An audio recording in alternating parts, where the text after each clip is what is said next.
I'm an actor and presenter. I'm an actress on a SABC1 soapie called Skeem Saam, and a presenter on My Baby Bump, as well on One Gospel. I'm a vlogger. I've got a YouTube channel with my sister, Millicent Magic. Basically, I'm a busy woman. We wanted something that's unique. We wanted something that's different. We wanted something that has not been done before. As we in the television industry, that means you're exposed to everyone. And everyone feels like they know you because they see you on TV, but they actually don't know you. I think nobody actually tells you, like, before you get on television or you want to do this industry, enjoy your privacy because you're never, ever going to have it again.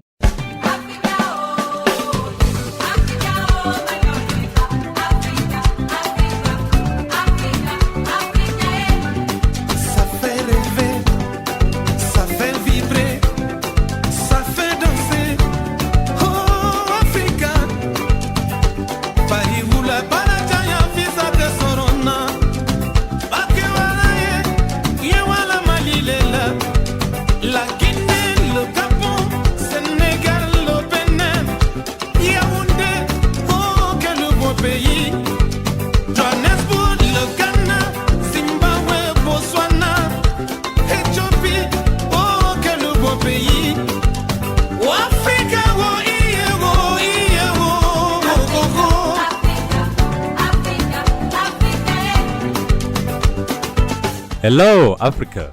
You're listening to 1000 African Voices. I'm your host, Aburengwi C, coming to you from our Johannesburg studios.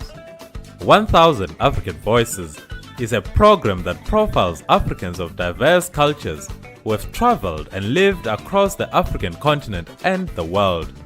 In this series, we will collect and share stories from all parts of Africa. Welcome. 1000 African Voices.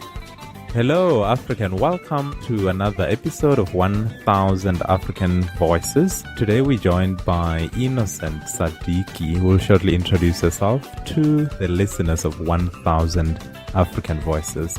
Hi, Innocent. Hi everyone, 1000 Africa Voices. I am so pleased to be joining you tonight. I'm very, very excited. No, welcome. You're probably the 80th voice that we're talking to in over a 2-year period. So it's always exciting to get a totally new voice with a different perspective. But perhaps to give our listeners a sense of who you are, can you just do a quick introduction of who you are? Like, how do you normally describe yourself? Myself. Okay, so my name is Innocent Sadiki. I actually have 3 names, but I use Innocent. My other name is Tabang, the other one is Esneth, and I am married. I'm 31 years of age. I'm married to Pindulo Sadiki. I've got 2 beautiful daughters, Emma and Ntombana. I'm an actor and presenter. I'm an actress on a SABC1 soapie called Skeem Saam, and a presenter on My Baby Bump, as well on One Gospel. And yeah, I'm a vlogger. I've got a YouTube channel with my sister, Millicent Magic. So basically, I'm I'm a busy woman. Hey, listen, maybe let's talk a bit about the show My Baby Bump. So as you were saying that, yes. First I typed your name and what came up were pictures of yourself, but the pictures that pop up, I think, show you in a pregnant state. So when you mention My Baby Bump, what is that show about, just so that our listeners can get a good sense of that? So My Baby Bump is an online show that I produced alongside my sister, Millicent Magic. When I was pregnant, I found that a lot of the information that I find online, it's mostly, international people who are vlogging or blogging, and it was nothing that I could relate to as an African woman. And so we decided, let's just have like an online show, because we've got an online channel called St. Twins, and then produce a show that people can easily relate to and talk to day-to-day moms. So basically the show is a pregnant woman interviewing another pregnant woman. So, I mean, with just that, there's just so much to relate to. There's just so much things that you can talk about in terms of conversation, because when you're not pregnant, you don't really understand. But now when you have a presenter who's pregnant, who completely understands what they're feeling, the conversations becomes even more deeper and more meaningful. And so that's how the show came about when I was pregnant. And so, of course, now we're on a season break until I'm pregnant again, which is not or my twin sister gets pregnant.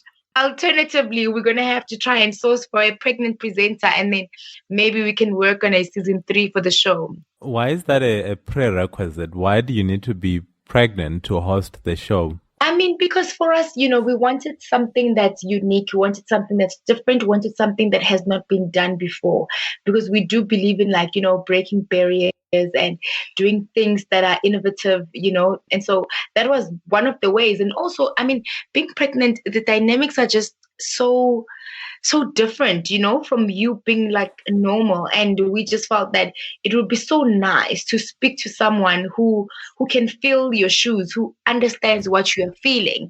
And like, they expect you to be in an interview, and then you're tired, and maybe you're grumpy, and then maybe your baby's busy kicking you as they're talking, and you feel like the presenter won't understand. But in this case, you just feel so comfortable, and instead of just the presenter ad-lipping or just speaking the script, they're speaking real life experiences based on what they are feeling at the current moment. It's not about what the book says, it's not about what Google says, it's not about what the doctor says, but it's about what you're feeling as a mom, So we just wanted that core essence and the truths, what moms say when you are in that situation. Okay.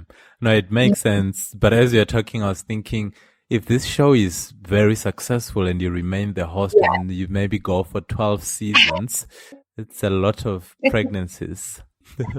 Yeah, to be honest with you, we didn't think that far of it, but I guess the pregnancy brain at the time, but we didn't really think that far along, with the show concept, because when we were actually, the funny thing is that when we were trying to shoot for season 3 and I was not pregnant anymore, that's when sponsors came on board. And when they came on board, because we were shooting the show ourselves,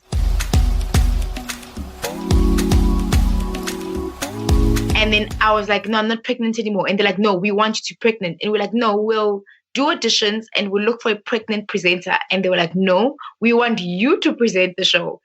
And yeah, that was like a big problem because I was not pregnant anymore. I had given birth already. So we unfortunately could not have a season 3 because of that. So you mentioned a very important point in terms of the success of the show.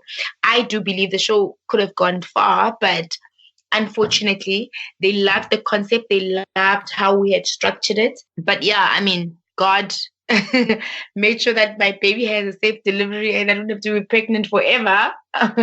So unfortunately, that's just the downside of it. Yeah. All right. And as I'm talking to you, I'm looking at the cover. I assume it's a cover of your YouTube channel. You mentioned that you have a twin sister. Correct. And as I'm looking at the picture, I'm not certain who of the two is you. How do you deal with that?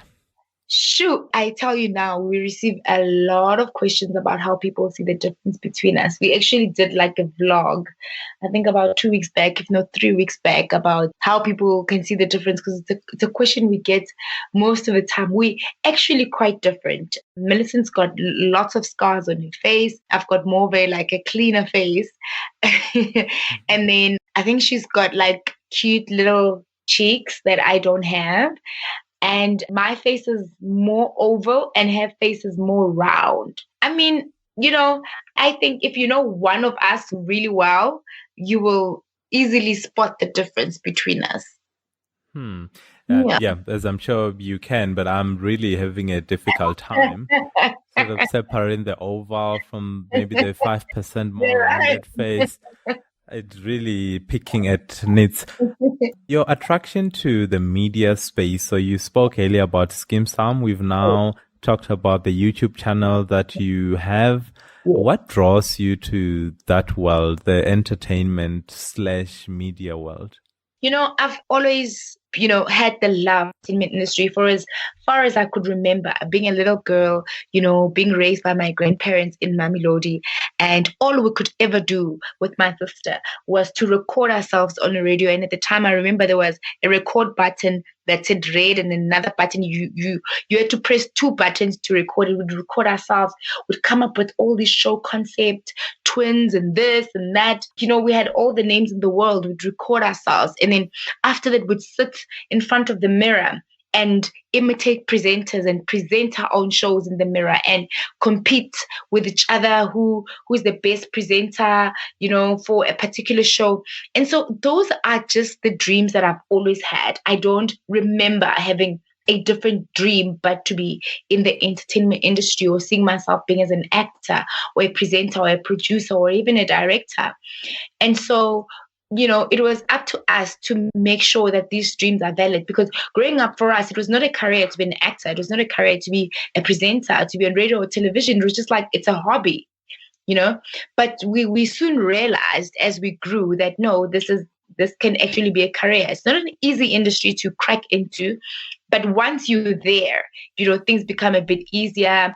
I mean, of course, it's a lot of work, but once you've made the correct connections, once you've attended enough auditions, you know that enough directors and producers know you and they know your work and they know that you respect your craft and they take you seriously if you take yourself seriously. And eventually things just worked out the way God wanted it to work out, So yeah, I mean, I worked for an advertising agency because I studied advertising management and then I did my diploma in that. I then went on to do my degree and then I did my honors.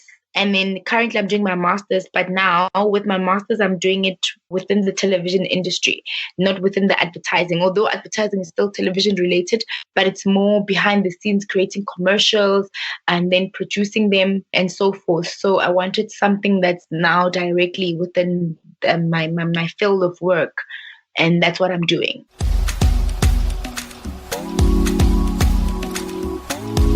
And so far, Innocent, what would you say has been the most meaningful break you've had? Like, what's been your big break so far? Well, undoubtedly, it has to be Skeem because it's a daytime soapie with over 8 million viewers, around Wow. 6 million, 7 million, 8 million, I'm not sure, but around those numbers.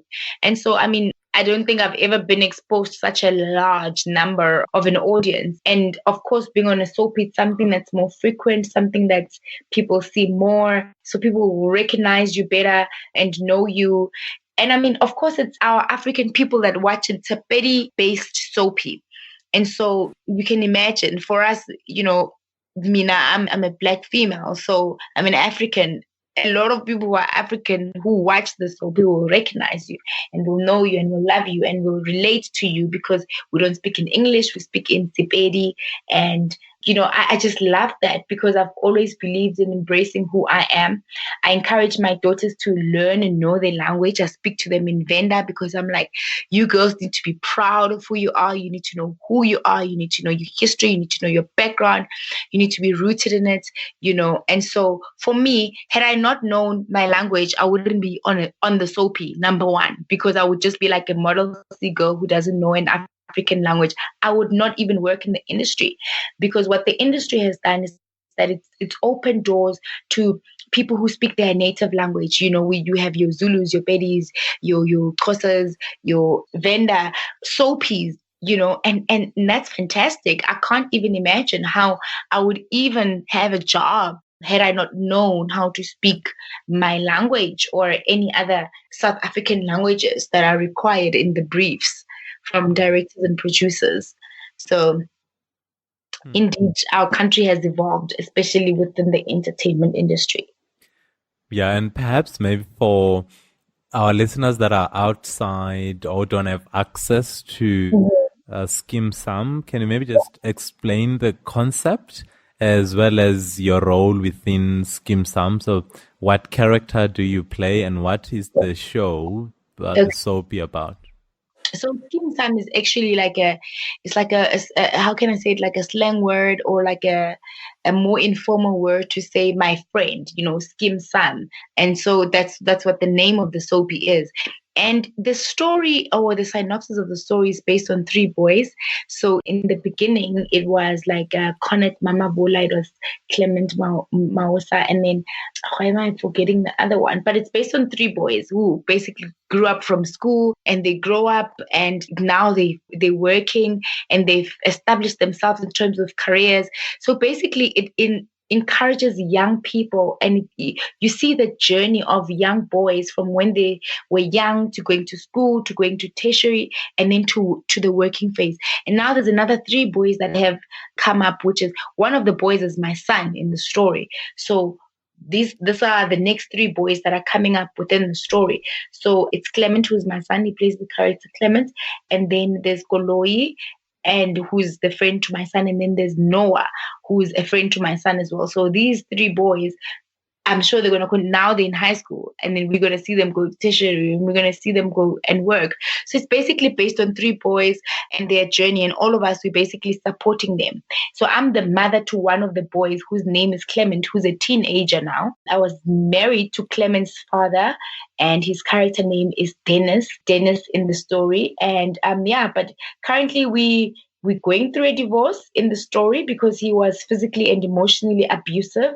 And I just got to a point where I've just had enough of the abuse. I've just had enough of the up and down and manipulation, etc., that I just decided I'm going to change my life and I'm going to walk away from the marriage, even though I got married at a very young age. But I'm going to use my education and actually try and find a job and start my life all over again. So that's basically my character, and my character name is Sthoko. Sthoko. Yes, Sthoko. Sthoko. Sthoko. So does it ever get to a point where you become one with the script? And by that I mean where the lines that you're reading start impacting innocent Sadiki at a deeper level. So if I'm reading a book, I get to a point where it starts affecting me, whether positively or negatively. I'm wondering, as an actress, if you are touched or influenced personally by some of the scripts that you come across. Oh, yeah, definitely. I mean, in order for you to completely reflect on someone else's character and their persona and their emotions, you have to be empathetic towards the character. So in order for me to step into Sthoko, I need to emotionally connect to who she is, what she's gone through. It's just like a complex way of connecting to the character, but it does affect you. Sometimes you literally have to tap out of the character, when you walk off set. That's the right thing to do. But I mean, it's not always easy, especially when you have an emotional character. Because for me, when I started acting with Togo, she was still going through the abuse, so she would cry a lot. She'd go through a lot of stress, turmoil, depression, being hospitalized, while she was being physically abused. And there was no way I was going to be authentic to the character and be able to portray her, in her true essence, and show who she really is without having stepped into her shoes in a way, or without the character having impacted me in a way. So it's, at that moment, you become the character, you become sympathetic towards the character. It's a hard one, but I always find myself asking myself, like, okay, who am I now? Am I innocent to my story? Like, I need to tap out of this character already, I shouldn't be sad. There's nothing to be sad about. I was just acting. So sometimes it's a bit difficult, but it's something, as a professional actor, you should be able to tap in and out of it. But it's not always as easy as that, because we too are emotional beings, you know what I mean? And you end up believing the story so much, which is the right thing to do, but you end up believing it so much that you have to remind yourself to come out of it. Yeah. Yeah. The reason I ask is there are many psychologists who believe that the body has such a big influence on your state of being. So if you've come out of a show or a shoot where you needed to be angry, it then becomes very difficult for you to break out of that state. Oh, yeah. And I would imagine that if you're acting in a role that requires it to be powerful, then even when you go home, you remain in such a state. But I thought I'll ask someone who is in that world just to get your perspective. Oh, yeah, absolutely. It's yeah. Oh, definitely. All right. I'm wondering, Innocent, now my mind is going into sort of the next 5, 10 years. So you and Skeem now, you've launched a YouTube channel, amongst other things that you do. What Yeah. is the medium term goal? Where do you want to go with the Innocent Sadiki brand? So I want to continue acting, but I want to create opportunities for people. Our industry is very small, and our industry doesn't necessarily have so many opportunities for all of us, because there's a lot of aspiring actors, there's a lot of aspiring artists who are out there who just want to work. I mean, can you imagine if, let's say, Skeem has like 20 actors and we all stay there for the next 10 years? That means there's no opportunity for people for the past 10 years who've been studying acting, or who are trained actors, not even trained, or maybe just talented people who want to be on the soapie. There's no opportunities for them. So there's a huge gap for producers and directors to conceptualize, to write new things, to write new material, create opportunities, especially the ones who are exposed to the entertainment industry, who have the right connections, who've got the resources, who got the ability to produce new content. We don't only have SABC 1, 2, and 3 anymore. We've got DSTV, we've got Netflix, we've got the digital space. There's just so much that we can do, and I feel like it's my responsibility to sort of broaden up the industry, open up the industry even more, and create opportunities. That's the kind of brand I want for myself. I want to be a prominent director and producer. I want to be able to give people a chance and an opportunity to find new and fresh talent and work on it. I remember when I started in the industry, actually, me and my sister started producing theater productions and theater plays before we got into television. But we got so busy on television that we forgot all about theater. But what theater allowed us to do was to get new faces and to write a lot. It's just like a beautiful medium on its own, and we really, really want to go back to theater this year and do theater plays, go into the township, take auditions, find talent there, and go and showcase it on big stages and big platforms, and see where we can take it. And another thing for me, I'm also in ministry. I'm a Christian. My husband is a pastor, but I'm a preacher as well. But I don't identify myself as a pastor, but I do identify myself as a child of God, just working for the ministry. And I'm really, really working on growing that brand. In fact, God, I think, is more at work more than I'm putting in the work. He's just opening doors for me with ministry in a way that I could have never even imagined.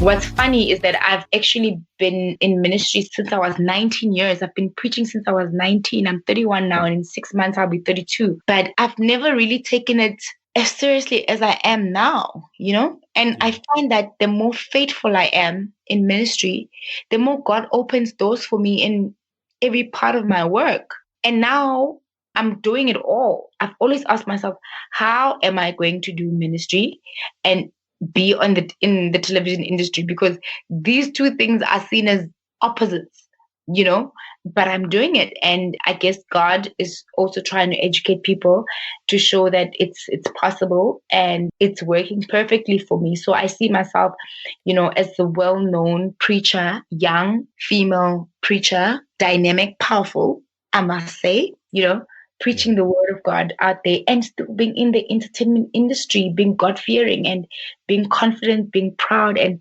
being myself. So that's the person that I want to be. And that is what makes me happy. And in the next 5 years, I want all of that to be, stronger and more stable and more significant. Yeah. I really like that, ending more significant. And as you were talking, I was thinking about goal setting, that it is believed that those that are driven by setting goals and achieving those goals are more likely to succeed than those who do not. And it sounds like a very obvious thing, but when you start thinking about it and you ask yourself whether you set not only realistic goals, but goals that will allow you to be so driven that when you look at yourself a year from now, you'll be in a much better place than before you set those goals. So yeah, as you were talking, I was just thinking about the power of goal setting. Yes, yeah, absolutely. Yeah, I'm curious about Yeah. your sister. Does she share the same background as you within the acting space? Do you have a similar background? Yes, we do have a similar background. She studied television and film. She's got a degree from AFDA as well, AFDA, the School of Television. And we've acted in a few films together. She does more films. She also does a lot of producing. She's also been on radio. So yeah, she's within the entertainment industry, but currently she's also ventured into photography. So she does photography as well. And yeah, so basically we share the same interest, I guess, in that sense. And we've always had, I mean, but I think we both know what our strengths are and what our weaknesses are, and we try and maximize on that, and we try and be the best at what we're good at. And she's also a presenter now on One Gospel. But yeah, I mean, yeah, we're both in the same industry and it just works out so well for us. It's actually fantastic. We enjoy it. We relate in so many levels and we share insights, we share knowledge, we share just wisdom on how to grow our brands, how to go about it, how we can improve, etc. So Okay. I would imagine that your fans watch you as Sthoko on Skeem yeah, Saam, but what they see is more the celebrity side of you. yes, Away from the camera, so away from Skeem Saam, yes. what would you say are some of the challenges that someone in your industry deals with, Mhm. and perhaps you specifically, what have you found to be some of the challenges that you are faced with, and I suppose on the upside, some of the benefits that maybe people are not aware of, but are more interested in understanding the challenges because it allows an aspiring young actress to get Yeah. a balanced view of the world of acting. I think the challenge is that with everyone, they have their different professions that they've chosen, either being a doctor or a nurse or a psychologist or whatever the case, or a driver. With us, we in the television industry, that means you're exposed to everyone, and everyone feels like they know you because they see you on TV, but they actually don't know you. And you don't have what we call privacy. I think nobody actually tells you, like, before you get on television or you want to do this industry, enjoy your privacy because you're never ever going to have it again. There's no such thing as going to a mall and going to whatever retailer and just buying something and walking out. People want to talk to you, people want to take pictures with you, people want to engage with you, people want to ask you questions.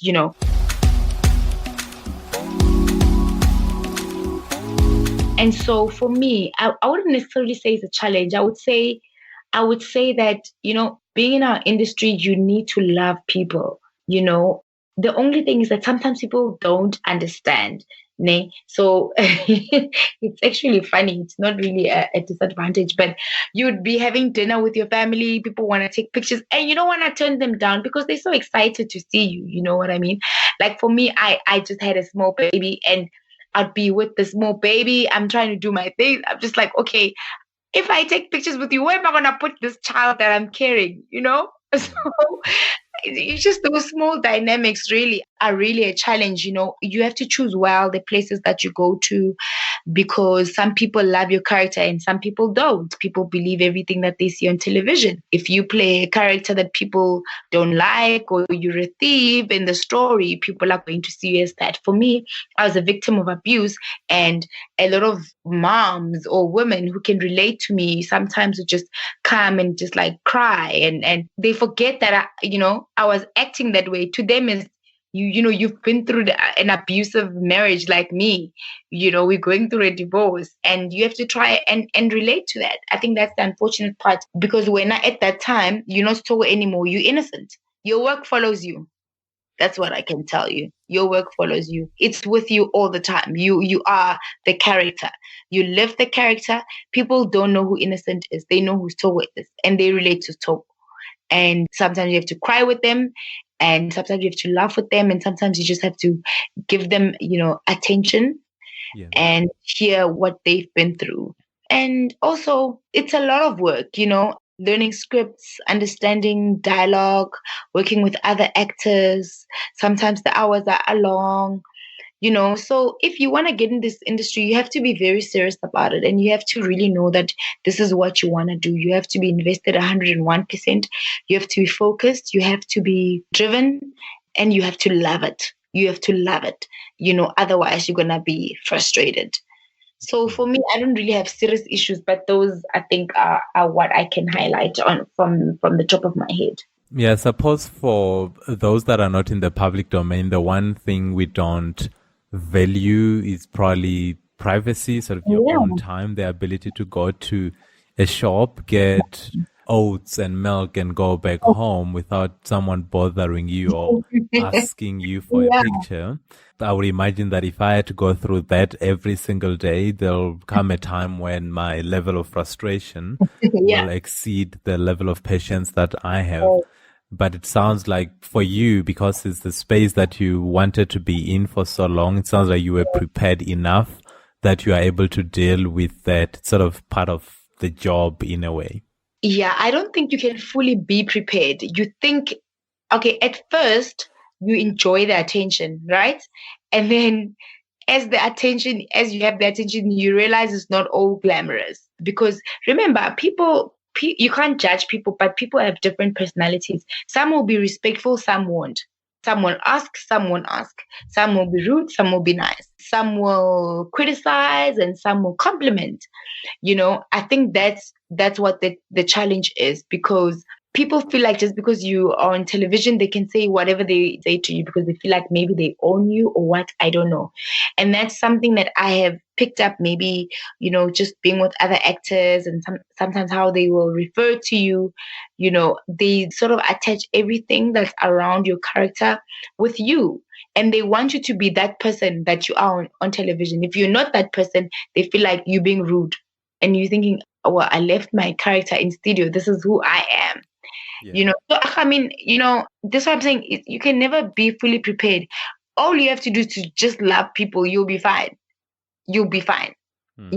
I've seen a lot of miserable actors who don't like people. They don't like taking pictures. And I've seen how that is not also good for our industry, because a lot of people will say, oh, wow, you're so friendly. Oh, wow, I didn't know people in this industry are so friendly. I didn't know you take pictures, because some just don't take pictures. And you have to respect that, because we're not all going to have the same beliefs. Just because they're on television, they didn't sign a contract. They're not obligated to take pictures, I personally don't mind, because when I was a little girl, I think I would have loved to meet someone who's on television and probably have a picture with them. So I don't mind. For me, it's just like, okay, they see me on TV. Some of them never saw a celebrity in their life and they're loyal. I have no problem at all.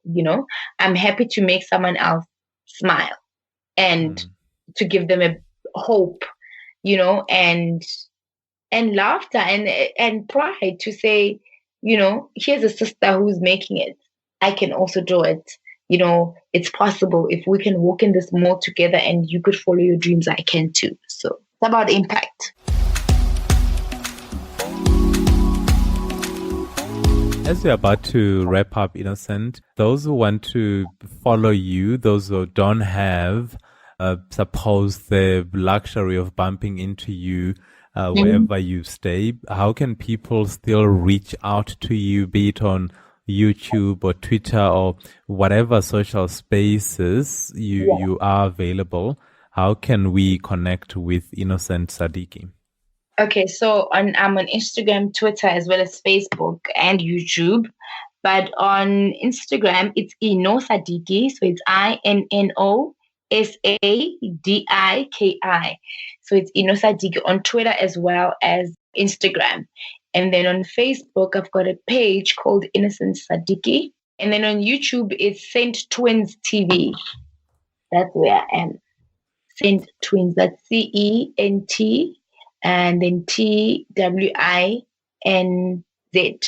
TV. Okay. Saint Twins TV. Saint Twins TV. We would like to encourage our listeners to go on Instagram, Facebook, YouTube, wherever you can find Innocent and support her work. I'm actually now quite curious to see these characters talk, so I'll be sure to find an episode so that I can also become familiar with the phenomenon that is Sthoko, played by Innocent Sadiki. So from the team on 1000 African Voices, Innocent, thank you for making the time to share your experiences, your wisdom, and some of the advice that you have for especially the young, aspiring actors and actresses. I would like to thank you for coming onto the show and giving us the time as you have done. So thank you. Thank you so much for the great interview. God bless you guys. Take care. Until next time. Bye. Bye. 1000 African Voices. You've been listening to 1000 African Voices. Please join us next time as we bring you yet another African voice.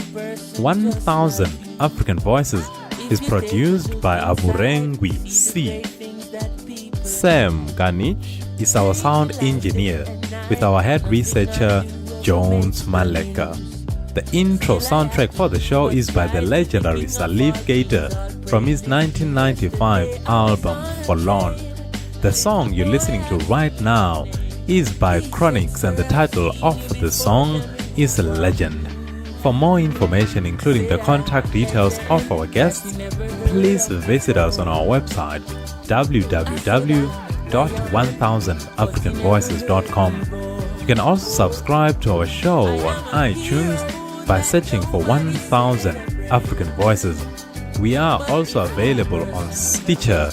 You can find us as well on Podbean. The only thing we ask of you is that you subscribe to our show by logging on to 1000africanvoices.com and click the subscribe button. That helps us grow. It helps us keep producing and bringing to you more African voices. Until next time, Kungana Africa, and take care. Being an ordinary person doing what's right. Yesterday at the football game, a little girl asked me my name. She said, "Sir, I've seen you before, tell me who are you?"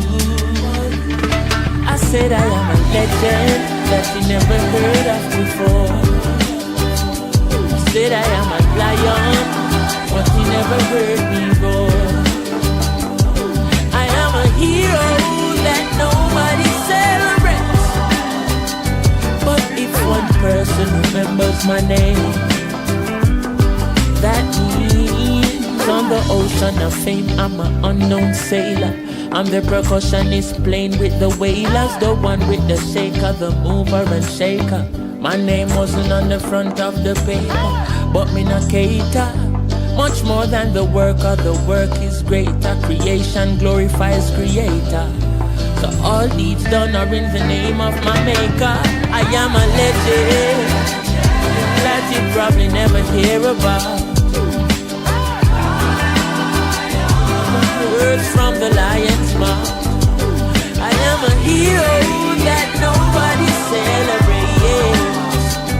But if one person remembers my name, give praise, that means I made a change.